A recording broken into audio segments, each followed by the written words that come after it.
Welcome to my Freedom Journal journey. I am Nonkululeko Sishi, and in today's video, I'll be sharing my fourth emotional perception influence. Now, this influence I was not aware of until I revisited my past experiences from a healed point of view. Growing up, I had my perception that I've now identified came from my preferred needs at the time not being met from someone who was fulfilling the needs that they felt were the most important. And so this influence has quickly become one of my favorites. My grandmother is a strong willed and determined individual who grew up under unfavorable circumstances. She lost her mother at the age of 2 and grew up with an unloving mother figure. She ran away from home to live in a Roman Catholic missionary when she was meant to marry some guy. She started working and providing for herself from a young teenage years, and she met her boo thing, got married, had 2 children, and lost him, in her mid 30s. She was accused of murder at one point, even though she was far away from the murder scene, and was taken to jail. And the only reason why she was let go was because a witness came to her defense. She had to run away from her home in the middle of the night because she was no longer safe in the area, leaving behind all her belongings. And she spent a lot of her youth, ducking and diving through apartheid, lost many homes, one of which she was shot up at in her home where the bullets went through the walls. And so, even after all of that, she came out strong, and she'll even testify herself how the home we grew up in, she built with her own 2 hands. Now, I was not aware of all of this growing up, but looking back, I can now see how her experiences and her traumas in the youth shaped the character and the behavior I grew up with. I grew up with my grandmother repainting her own house herself whenever she felt like the house needed repainting.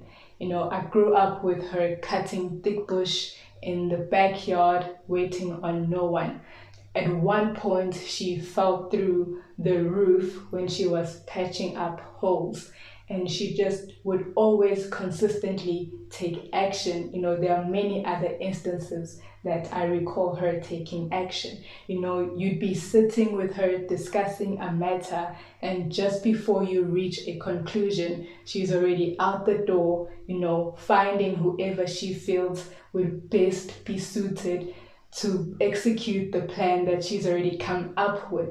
And so that's the kind of person that I grew up with. And when I was unpacking all of this, I realized that even with her sharp words, that she could speak in my youth, there are 3 positive, extremely impactful lessons that I learned from her. The first is that love is a verb.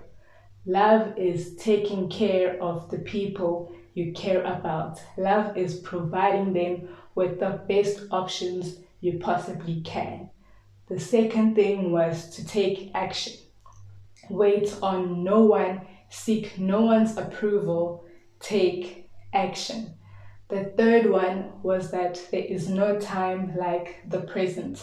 Forget the past misfortunes, build, and rebuild again.